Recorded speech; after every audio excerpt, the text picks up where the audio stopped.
No means no అంతే. అది ఎవరు చెప్పినా, చిన్న పిల్లలు చెప్పినా, మహిళలు చెప్పినా, పురుషులు చెప్పినా, టీచర్లకు పిల్లలు చెప్పినా. కొంతమంది టీచర్లు పర్ఫ్యూమ్లు కొట్టుకుంటే పిల్లలు ట్రాన్స్ఫర్ అయ్యే వాళ్ళని చూశానండి నేను. టీచర్లకు వాళ్ళు చెప్పలేరు కదా, వీడు ఫ్రంట్ రోలో కూర్చుంటాడు, స్ట్రాంగ్ కొట్టుకుంటారు వాళ్ళు. కొంతమంది స్ట్రాంగ్ తెలుసు కదా మీకు, వాంతి వస్తుంది.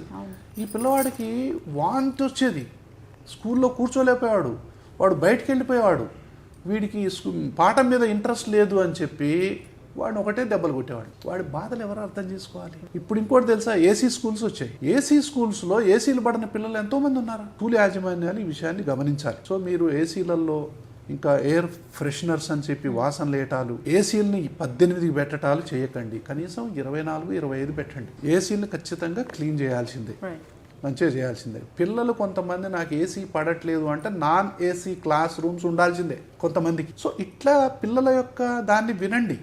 నాకు ఇది పెట్టగానే నాకు పడట్లేదంటే పడట్లేదని అర్థం ఇంకా. కాబట్టి ఇట్లాంటి ఎన్నో ఉంటాయమ్మా అలర్జీ, ఆస్మాలో నరకాలు చూస్తుంటారు.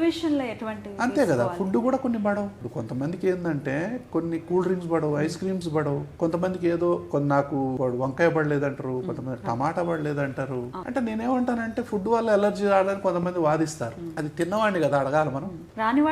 అదేం లాభం? ఒక్క నువ్వు గింజ తింటే అలర్జీ వచ్చేవాళ్ళు ఉన్నారు. ఒక్కటి ఎంత ఉంటుందమ్మా నువ్వు గింజ, నాలుగు మొత్తం దురదలు పెడతాయి. ఒక్క పెసర గింజ తింటే వాంతి చేసేవాళ్ళు ఉన్నారు. ఒక్క బఠానీ గింజ తింటే, ఒక్క పల్లి గింజ తింటే ఉన్నారు. సో దీన్ని మనం కొంచెం మాడిఫై చేసుకొని అంటే బాయిల్డ్ చేసి తినొచ్చు. బాయిల్డ్ చేయడం వల్ల ఎలర్జీ నేచర్ పోతుంది వాటిల్లో. కాబట్టి పల్లీలు పచ్చి తినకుండా బాయిల్డ్ తినాలి. పాలు కూడా పచ్చి తాగకుండా బాయిల్డే తీసుకోవాలి. కాబట్టి ఎన్నో రకాలైనటువంటి మార్పులు చేర్పులు చేసి పడని వాళ్ళు తీసుకున్నట్లయితే పడే అవకాశాలు ఉంటాయి. కాబట్టి ఎవరికి ఏం పడుతుందో ఎవరికి వాళ్ళే చూసుకోవాలి. నాకు ఇది పడట్లేదు అంటే కొంతమంది ఏమైంది తిను అంటారు. కొంతమందికి పెరుగు తింటే వాడికి విపరీతంగా ఆస్మా వస్తుంది, పాలు తాగితే విపరీతంగా ఆస్మా వస్తుంది. తల్లిదండ్రులు ఇంత పొడుగు గ్లాసులో పాలు పోసి ఆయన ఒక బెత్తం ఈమె ఒక బెత్తం తీసుకొని నువ్వు తాగుతావా చస్తావా అంటారు. పాలు వద్దు పిల్లలు, పాలు తాగితే నాకు పడట్లేదంటే దయచేసి పాలు తాపకండి. చాలా మంది పిల్లలకు మిల్క్ ఎలర్జీ ఉంది. మీరు అనుకున్నట్టు మిల్క్ అద్భుతమేం కాదు. కాబట్టి ఇప్పుడున్నదైనా అది అనిమల్ మిల్క్ ఫర్ అనిమల్స్ కదా, నాట్ ఫర్ హ్యూమన్స్. కాబట్టి ఇప్పుడు రీసెర్చ్ ఏం చెప్తుందంటే ఈ ఎనిమల్ మిల్క్ అనేది అసలు పిల్లలకు మంచిది కాదు.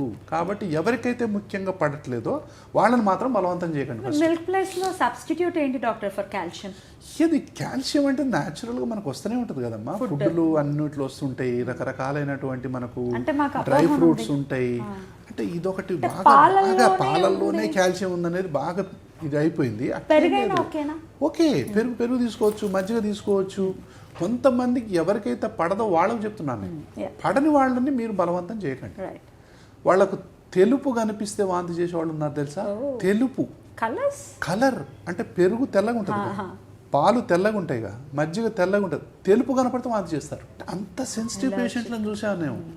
కొంతమంది మిల్లు పక్క నుంచి పోతుంటారు, అది మంచి శనగల మిల్లు కావచ్చు, పెసర మిల్లు కావచ్చు, మనకు ఈ పిండి పడతారు కదా, మిల్లు పక్క నుంచి పోతుంటే ఆస్మా వచ్చేవాళ్ళు ఉంటారు. అంటే ఆ డస్ట్ పడతాడు, అంత సెన్సిటివ్ ఉంటారు కొంతమంది. కాబట్టి వాళ్ళని మనం అర్థం చేసుకోవాలి.